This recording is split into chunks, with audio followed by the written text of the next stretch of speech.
So having come this far on the journey of our SAT, we now come to the inference questions on the SAT. Some students find inference questions to be one of the toughest on the SAT, but that necessarily need not be the case. So inference, what is inference? By definition, inference is a conclusion reached on the basis of evidence and reasoning. Evidence and reasoning. So very important that we must have evidences for our reason. It is very, very important. So we are not going helter-skelter here. We base our reasoning on the evidences that we get. So basically, if there is a test tube that we have, and we have some salt, and we put some acid out here, depending on the reaction that the acid has with the salt, we deduce or we infer that the salt must have the following. The salt never comes out and says that I have sodium, I have magnesium, I have potassium, but then based on our inference. So the inference would come on the reaction, number one, the evidences that we get once we put the acid on the salt, and our knowledge database that we have, that if this kind of a reaction comes, reaction happens once we put the acid on the salt, then our knowledge database should be enough to tell us that what are the elements present in the salt. Exactly the same thing needs to be done when it comes to the SAT. So, we are looking to draw conclusion on ideas which are not literally stated on the SAT, but have got enough evidences to show that this is the correct answer.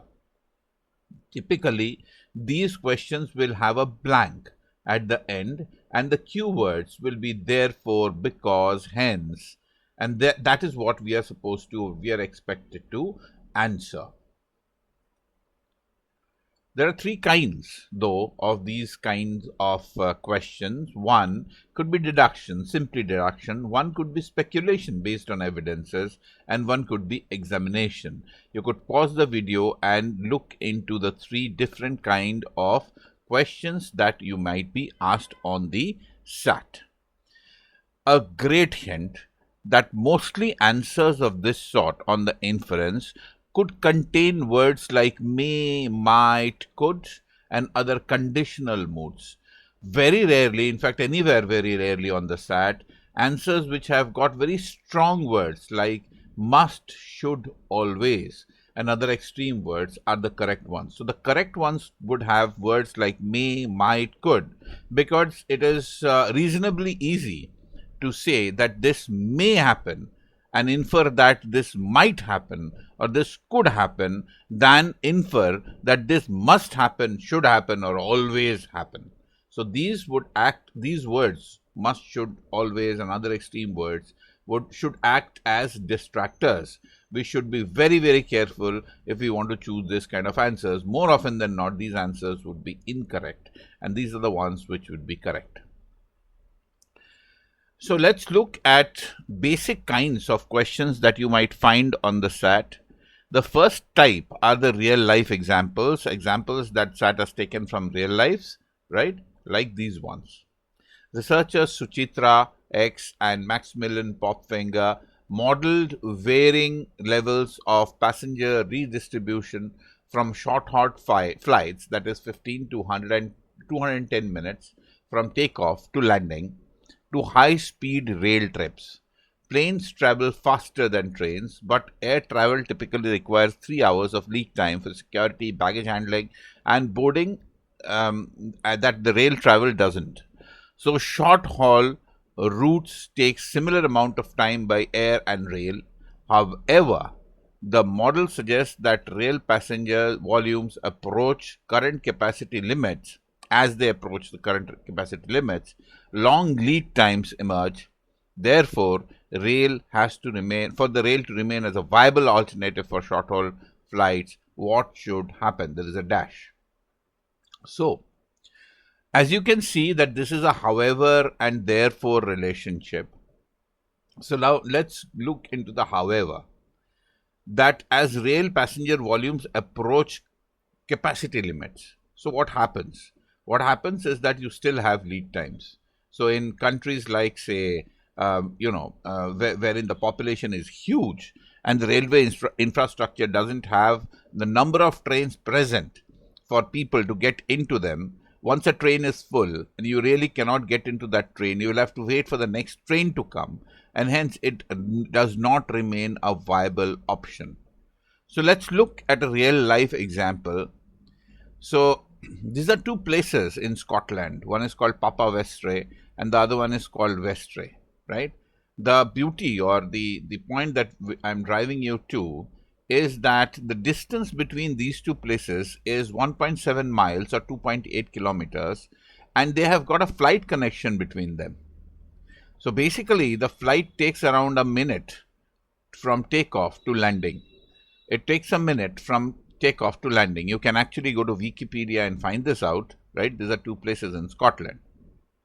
Now, this is mind-boggling. So you go into an airport, waste around 3 hours, 2 hours to get in the boarding through your security check, get your boarding pass, get in the plane, and a minute later you're actually at your destination. So this is mind-boggling. You would rather drive, or probably if you have very frequent trains or high-speed trains or maybe, tube trains, you take them. Why would you fly? So this flight absolutely doesn't make any sense. So let's look at the answers. The answers say that rail systems should offer fewer long-haul routes and airlines should have more long-haul routes. So the answer doesn't lie here, because long-haul routes is not really what we are looking at.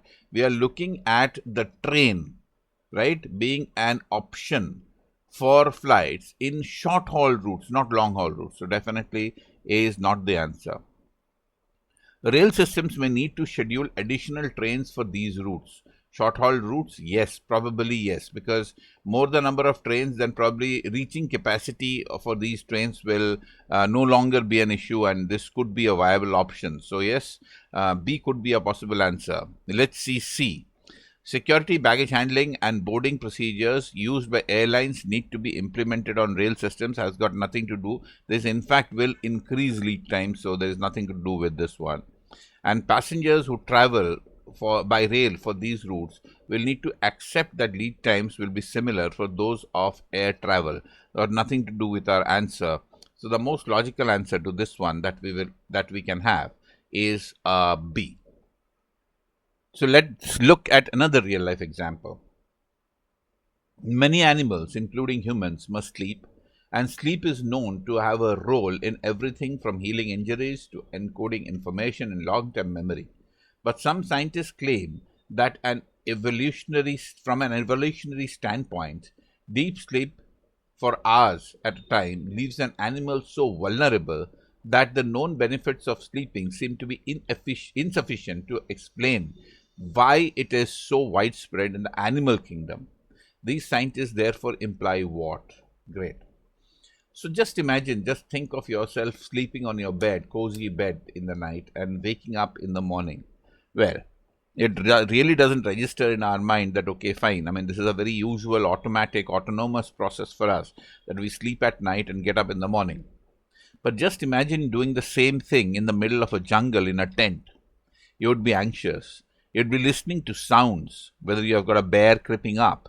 You'd be awake most of the night. You would not sleep sound, that is for sure. This happens to most of the animals because they really don't have the cozy beds that we prepare for ourselves. So, if you're sleeping in the jungle, just imagine, this could happen, right? So definitely you will not get sound sleep. But scientists have found that this happens. Though there is a lion in the jungle, right? Still, the deer would sleep, right? And it obviously knows the risks associated to it. So, if it knows the risks associated, that the lion could anytime pounce on them because they're in the open jungle, why would they sleep? So the argument the scientists are making is that though the benefits of sleep is huge, like healing injuries and coding information to the long-term memory, but then this couldn't be the only ones, because if knowing the risk that probably this could be their last day in life, still a person or an animal in the jungle sleeps, benefits could be far more than this one because it is a risk worth taking for them. So let's read the answers. It is more important to understand widespread prolonged sleep and understand its function. That is not the one. Obviously, the answer is a B out here. That prolonged deep sleep is likely advantageous in way that we have yet not discovered. So that is the answer. So it goes without saying you can read the rest of the answers. So I'm not getting into the answer. So idea behind the whole story is that for real life examples, we will have to look into real life situations and then think about the answers that follow. On the SAT, there could be examples which relate to core science. Now, the trick out here for any of these SAT questions is that we don't get too much into the difficult names that these, sort of examples pose to us, like biologist Natasha Boden-Hussein, right? I've got nothing to do with the name. I would say simply biologist X and colleagues analyzed naturally occurring bacterial communities associated with Y. Great. A small flowering plant. So all I needed to know was that some biologist X and colleagues have got some sort of research done on bacterial communities with some plants' leaves and roots.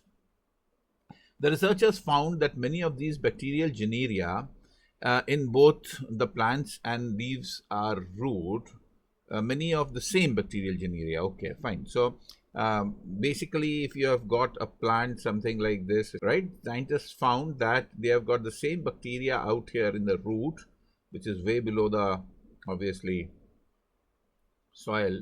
The same bacteria out here and the same bacteria out here. So, okay, so what happened? So to explain this, so the idea is how did the bacteria from the roots, or which is way probably distant from the leaves, get into the leaves, or the bacteria from the leaves get into the roots. So that is the basic question, if I'm not mistaken. So that to explain this, the researchers pointed to the general proximity of the Y kind of plant's leaves to the ground. So it must be a small sort of a tree. So that means it must be a shrub or something. So there is a proximity between the ground and the leaves. So they are not far away.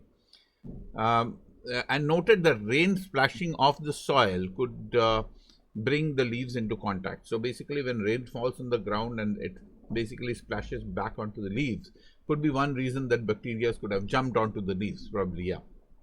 Alternatively, the researchers noted that wind, which may be a source of bacteria in the above ground portions of the plant, could also bring the bacteria to the soil and the roots. Okay, so alternatively, the wind would shake off the bacteria from the leaves and they would fall down onto the ground. So these are the two possible reasons why the bacteria on the leaves and the roots were the same. So now the question is that either explanation suggests what? Either of the two explanations suggests what? So let us see what the answer choices are. Y leaves and roots are especially vulnerable to harmful bacteria has got nothing to do with the answer. Bacteria carried by wind are typically less beneficial to Y kind of plant than soil-based bacteria has got nothing to do with the answer. Many bacteria in Y kind of leaves may have been deposited by means other than rain. Yeah, I mean, this definitely could be something that is there. I mean, that is given on the, needless to say, it has been given on the text itself, but this is not an inference. This has got nothing to do with suggest what. So the most logical answer should be a D. I would not go into reading it anyway. Some bacteria in in Y kind of leaves and roots may share a common source. So yeah, it's a common source that we are talking about. So either the bacteria come from the leaves, or the bacteria come from the ground up or the leaves down, depending on whether rain has taken it there or wind has made the bacteria fall to the ground. So it is a common source. So the most logical answer to this one has to be a D. And then we have questions out of core literature. The previous one was obviously from core science. So Arthur Conan Doyle's stories about Detective Sherlock Holmes were published between 1887 and 1927. They have inspired countless successful adaptations, including comic strips, movies, and a television series, Sherlock Hound, directed by XYZ, who is a celebrated animated movie maker, celebrated for his animated movies. Okay, until 2014, these stories were copyrighted. So, okay, they were copyrighted. The right to adapt was only available to those who could afford paying the copyright fee and gain approval from the strict copyright holders of Doyle's estate. So, Arthur Conan Doyle's estate, that means people who probably run his estate, maybe relatives, they had the copyrights to Sherlock Holmes, and they would sell the copyright, and only then the adaptations could be published till 2014. Great. So after 2014, today we are in 2024, there is no copyright that actually is applicable. Some journalists predict the number of Sherlock Holmes adaptations is likely to increase, since the end of copyright means that what would happen. So obviously adaptations should increase after 2014, because no copyright fees to be paid. So let's see. Producing adaptations will become easier and less expensive. Yeah, could be the answer. Definitely could be the answer. People will become more interested in detective stories than they were in the 1800s. Absolutely not. The former copyright holders of Doyle's estate will return the fees they collected. Why should they return the fees they collected? And Doyle's original stories will become hard to find. Definitely not. So the most logical answer to this one will be an A. So stay tuned for the next section, which will be the central ideas or the main ideas on the SAT.